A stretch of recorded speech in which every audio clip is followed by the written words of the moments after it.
Greetings from Tokyo. My name is Daisuke Beppu. How are you doing today, my friends? I'd like to continue my discussions of the titles that have been released in the Criterion collection. Today I'd like to talk about spine number 5, The 400 Blows.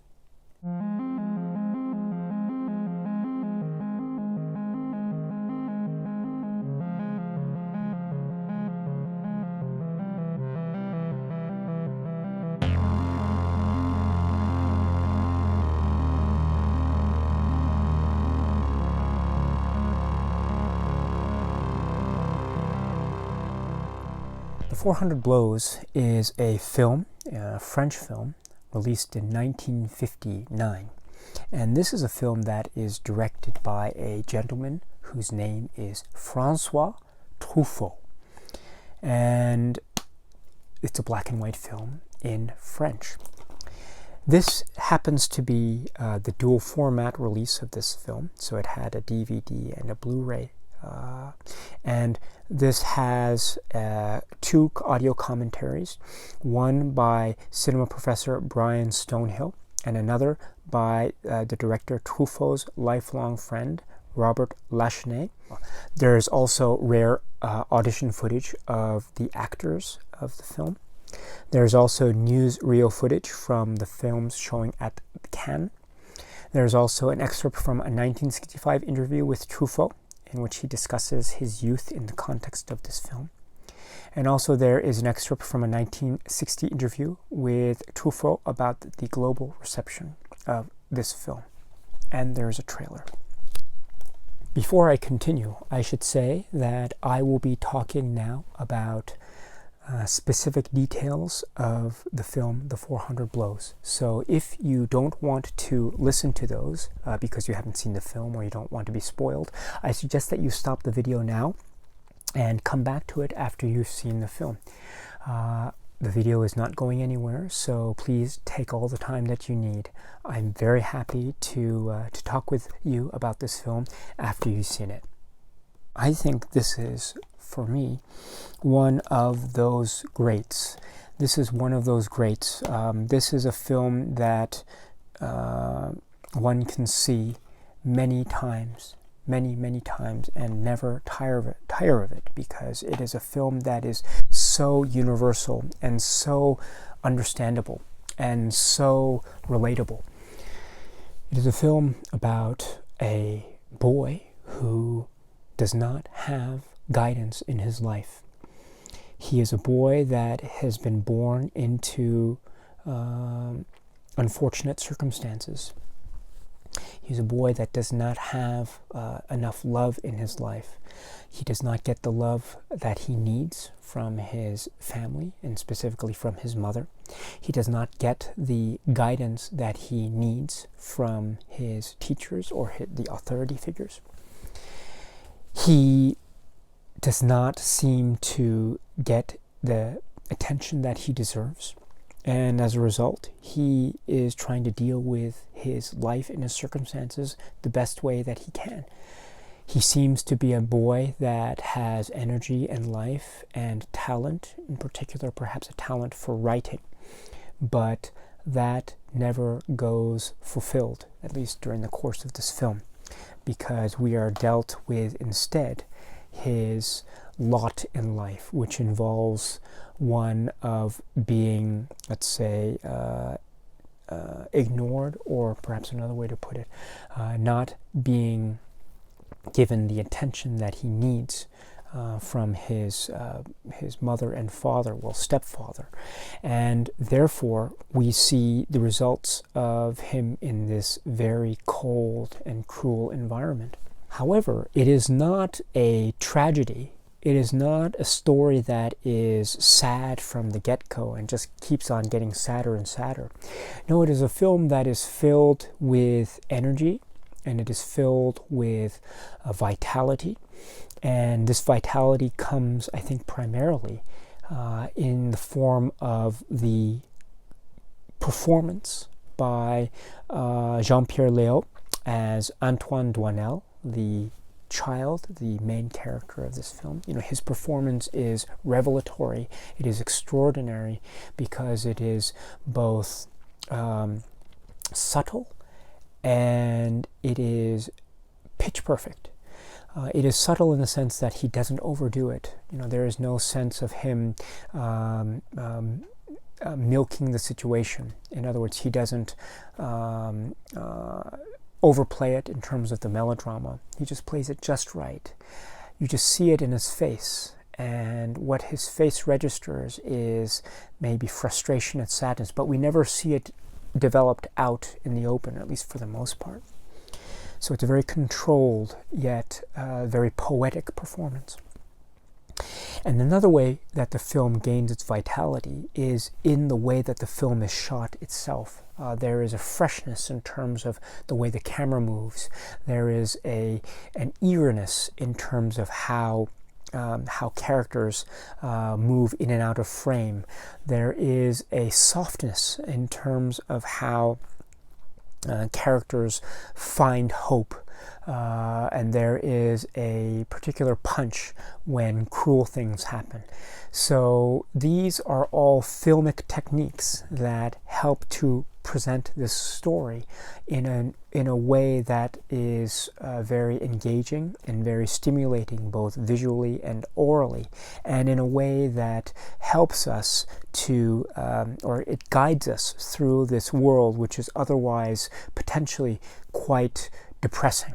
I think one thing that we should keep in mind also is that this is a film that has so many aspects of Antoine's character. We see him, of course, in school, and we see the teacher not providing enough guidance for him. It just is angry at him.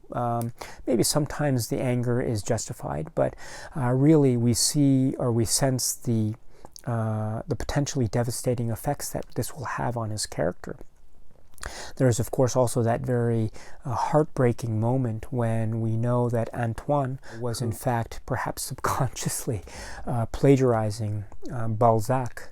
But we know that even if he did plagiarize, we know that he didn't mean to, because we know that he was earnest in trying to complete this assignment. And it's just such a shame that that earnestness was never encouraged by the teacher. It was just immediately dismissed because the teacher felt that he cheated or he didn't put enough initiative or effort into this assignment, which is not the case at all, as we, the viewers, know. There's also, of course, the relationship between Antoine and his parents. First, there is his father, who we understand later to be his stepfather. It is not his biological father. And there is potentially a closeness there. We never get a sense of it because, the father's frustration with the boy always seems to get in the way. For example, he thinks that the boy took his Michelin guide. So he thinks that he is a liar. So therefore that gets in the way of any other father-son intimate moment that they could otherwise share. Next also, of course, is the relationship between the mother and Antoine. This is, I think, the fundamental aspect of the film.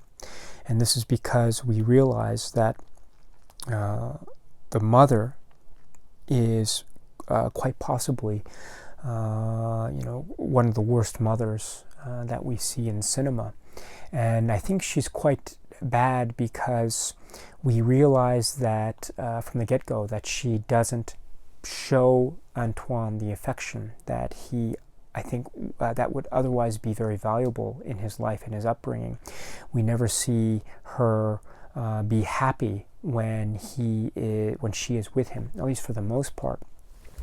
One of the few times when we see her happy with her son, we realize that she has a sort of ulterior motive in terms of her being happy. She doesn't want to be given away in terms of her infidelity. And so her happiness and her friendliness and her quote-unquote loving nature with respect to Antoine is both fleeting and unfortunately also transactional. So that, I think, is very devastating. And in fact, we get a close-up of Antoine's face when he makes this realization, and he is not happy at all, and he realizes that, yes, the love of his mother to him is one that is probably very cold, and is one that is arguably non-existent, which is a shame. Because Antoine, I think, had he had more love in his life, would have had a different upbringing altogether, I would say. This continues on, of course, as the film progresses, and when Antoine makes that very key existential decision he makes a decision early on to kind of run away, but he also makes the key decision to steal the typewriter. And this is perhaps the most crucial moment in the film, because it sets in motion everything that will basically, that will likely define him and his relationships with his parents for the rest of his life. Because it is because of this that he is eventually sent away to the boarding school. And it is because of this that his relationship between his father and the relationship between him and his mother seems to be permanently altered forever, and most likely in a way that will never be repaired fully. Even when he is away, we realize that the mother is not sympathetic to Antoine's situation. She's very upset at the way that he wrote a particular letter.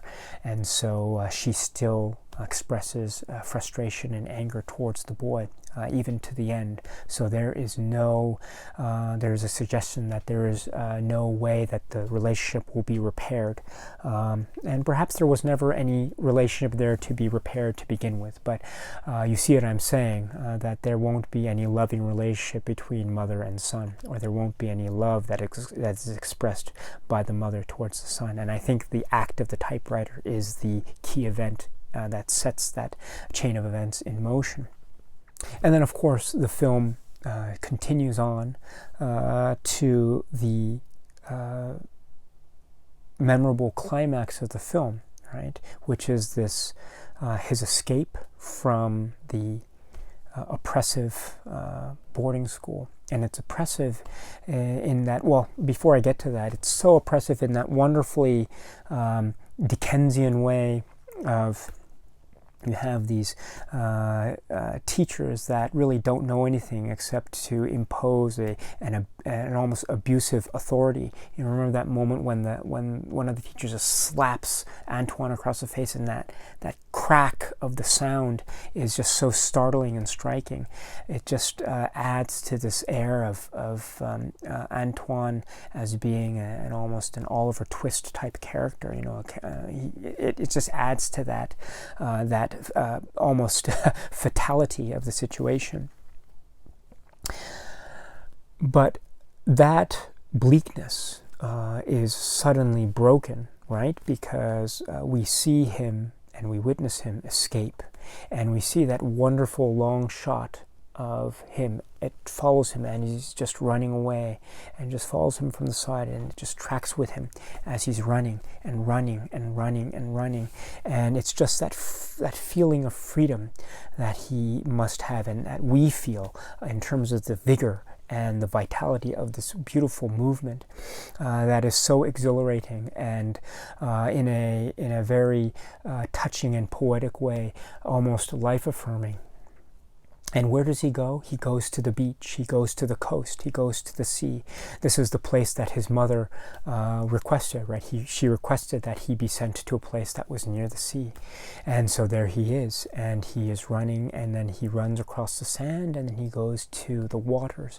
And then in that beautiful, iconic moment, he turns and looks at us in the camera, and then there is a freeze, and it just slowly ends. Fin across his face. The music fades, and that's it. this is a wonderful moment, is it not? Because it does so many complicated and complex things. You know, we have this moment of liberation with Antoine as he escapes. And this is a great moment, is it not? Because we follow him and we feel for him and we love him and encourage him and urge him on. And we feel like it's almost the end. And so this is the climax of the film. And what a great uplifting way to end a film than this liberating moment. It would have been wonderful, right? It would have been a perfectly legitimate move for the filmmaker to end the film right there and just give us the impression that maybe, yes, perhaps he will somehow live happily ever after. And then we even get him at the beach. And perhaps him arriving at the beach would have been a symbolic gesture of that kind of quote-unquote happy ending. And I think that would have been a very fine, if forgettable ending. But no, we don't get that, do we? We get the iconic freeze frame of his face as he looks to us. And that look of uncertainty, of not knowing, of worry, perhaps, of what the future really holds, is indeed both heartbreaking and tragic and maybe even humanly frightening and just so real. It is so real. You know, the bubble that was created with that liberating feeling has popped, has burst, and we are left with not knowing. And that's it. Which is a wonderful way to end. You know, it's this idea also that, and it also encapsulates this idea of film. And the wonderfully complex notion of how film affects our psychologies as viewers. Because on the one hand, film is movement, right? Film is a collection of images that are shown in a way that suggests movement. And if movement is suggested, then therefore that is, in theory anyway, something that is akin to reality. And so therefore something that has movement should theoretically anyway be something that is closer to reality than a still image. However, in this film, and especially in these last few minutes of the film, the reverse occurs. Movement and cinema become liberating and become, how should I put it, almost overly dramatic. In other words, something that is beyond reality, which is fine because we look to cinema to give us these stories that are beyond reality, that are fantasies, that will give us happiness and will make us forget our cares. You know, that is the power of cinema in a certain sense. However, that is not reality. What we get at the end of 400 Blows is a still image that is an effective depiction of reality as any still image, right? Because we look at this boy who is not an actor, who is not a player in a film, but it is a real human being that we see whose face is frozen in time. And it's a lost look. And it's a look of desperation. And that is the truth of that moment. That is the real human truth of that moment. And that's it. So, therefore, the roles have reversed. It is the image, the still image, that becomes the truth. And the moving image has become the over-stylized drama, as it were. And it is such a wonderful juxtaposition that we get, which plays with our notions, or at least my notions, of conventional cinema and the power of cinema. And François Truffaut turns that on its head and creates something that is at once heartbreakingly filled with truth, and also poetic in terms of how he is playing with our psychology, and he is using visual images to do so. Okay, so this is all to say that this film is one of the most important films in the Criterion collection, and it is certainly one that is so beautifully poetic. It is poetic in terms of how it depicts ordinary situations. It is never overly dramatic or overly melodramatic. There might be flights of fancy, especially at the end, but they are always grounded or balanced with moments of truth, as I've just discussed. So this is all a wonderful, grand meal of a film that never fails to provoke or delight or break the heart or put it back together again. It is a film of great power and great earnestness and honesty, and for those reasons, The 400 Blows is one of the films that I care about so deeply, and I hope you do as well. Okay, so let me end right there. I hope you found that interesting. If you have any questions or comments, please feel free to leave them below, and I'll try my best to address them. In the meantime, I will hopefully see you again when I have some time to talk about Spine number 6, Jean Cocteau's Beauty and the Beast. Until then, my friends, I hope you are well, and please keep watching great cinema. All right, take care.